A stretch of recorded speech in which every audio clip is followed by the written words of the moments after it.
Now, later this morning, Rishi Sunak, fresh from his victory last night, apparently will visit Poland to meet with their Prime Minister, Donald Tusk, and NATO Secretary-General Jens Stoltenberg. Their visit will serve to expand Poland's security policy after Tusk announced Poland will join the European Sky Shield initiative. Well, in the wake of renewed support for their neighbour Ukraine, Poland is reportedly optimistic that Europe is listening to the Polish voice amid rising threats from Russia. Joining us now for more on this is former Government Minister Sir Gerald Howarth. Sir Gerald, a very good morning to you.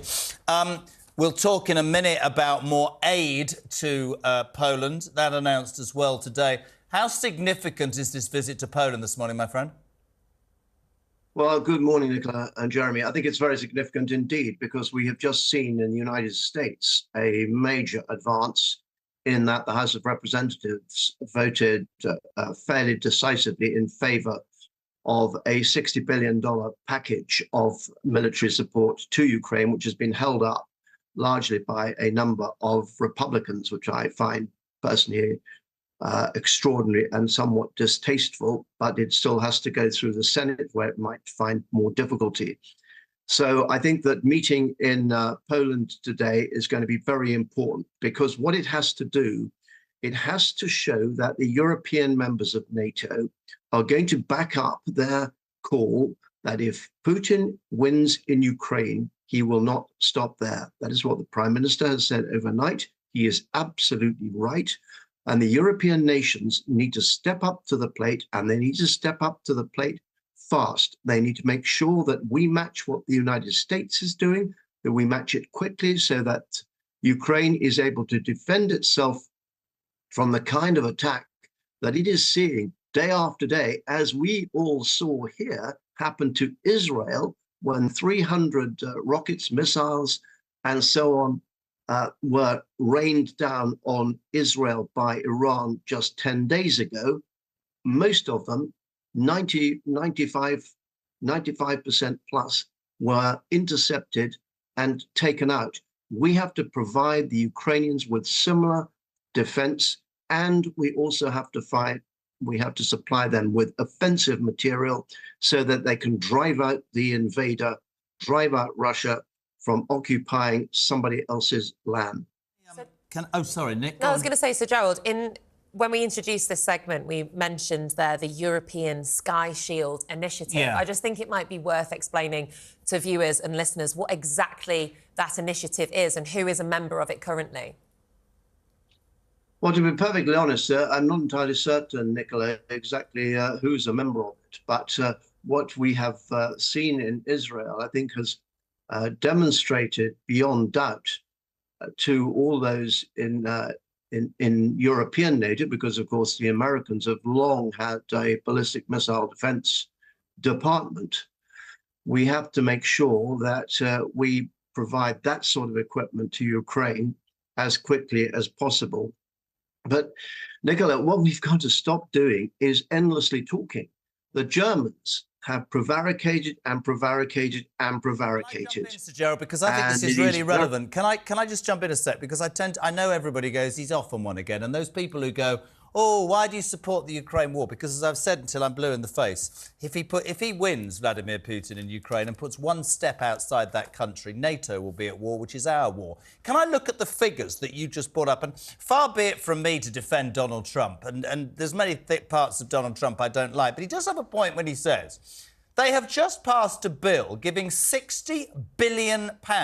Now, we know that our country is struggling. There's a cost of living crisis, and we can sit here and say it's very important. You know, Ukraine has to repel, and Russia, etc., etc. We're giving 500 million, which is, what, 120th of what the Americans are giving. And what he has said, and what you are alluding to, is, come on, Europe, we've done our bit. Get your fingers out and give money, because this is actually not warmongering. This will affect all of us if Ukraine is taken by Russia. That's surely the point. Donald Trump's got a point money-wise, hasn't he, Sir Gerald? Yes, he has, but he's not the first. The first to raise this point was actually David Cameron in 2014. And David Cameron at the NATO meeting, I think it was in South Wales, said then that European members of NATO really have to step up to the plate. They have to increase their expenditure to the NATO minimum. It's a minimum, not a maximum, and minimum of 2% of gross domestic product. That's the output of the nation. And the European nations have lagged behind. It is only now that they are beginning to wake up as they realize that, first of all, the 2008 invasion by Russia of part of Georgia, followed by 2014, the annexation of Crimea, part of Ukraine. And then in 2022, of course, this full-scale war. So the Europeans have been incredibly slow. Don't forget, it was Britain who was first off the mark on this. It was Boris Johnson who urged the Americans to get involved. It was President Biden who said at the outset that America might tolerate a minor incursion. What a green light he gave to Putin at the outset. We're not just giving 500 million, we're giving 2.5 billion and another 500 million. This is quite a significant contribution. What I'd love to hear from you, genuine question, my friend. Do you understand, not war fatigue, that not people being anti... I'm talking about the people who say, I get it, but I can't see a doctor, I can't see a dentist, I can't pay my bills, my kid can't get whatever. Do you understand there is a large number of people in this country, I'm not in that, because I understand the importance, and I know it's difficult for people, who are saying, oh, come on, we're giving money here, we're giving money there. How does any politician, be it Tory or Labour, who apparently are strong on this as well, how do you sell it to the British people when they're struggling so much, Sir Gerald?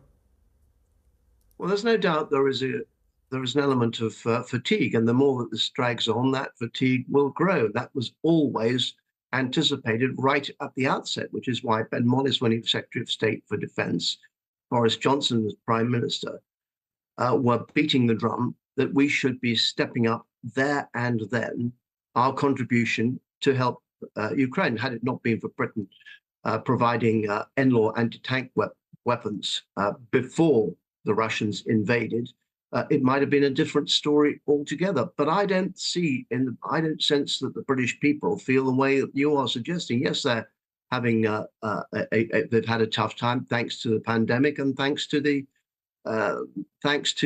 Russian invasion of Ukraine, which has pushed up oil prices and so on. But I sense that they do understand that if Putin wins here, that he will not stop in Ukraine. And for goodness sake, let's look at what happened in the 1930s. The Americans have always been rather late coming to the party, as it were.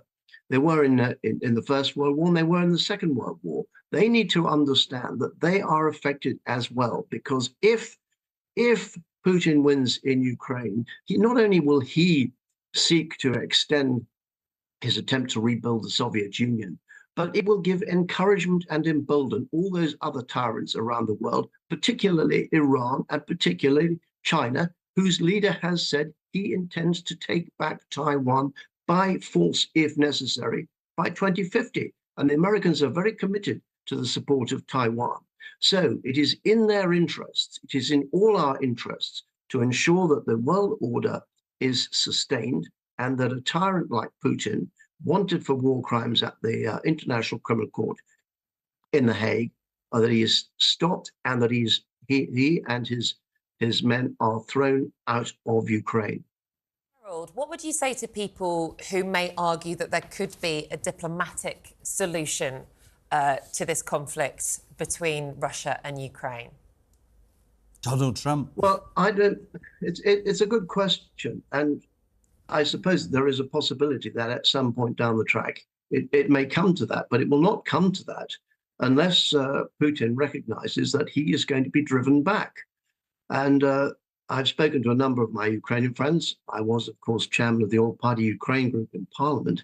I've spoken to a number of Ukraine friends and asked them that question myself. And they are absolutely adamant. It's their territory.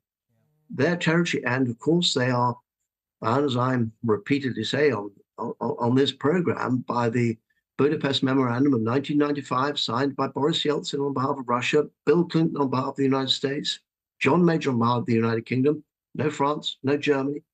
And under that agreement, it was the case that those countries were to respect the sovereignty, independence, and existing borders of Ukraine in return for Ukraine giving up its entire arsenal of nuclear weapons.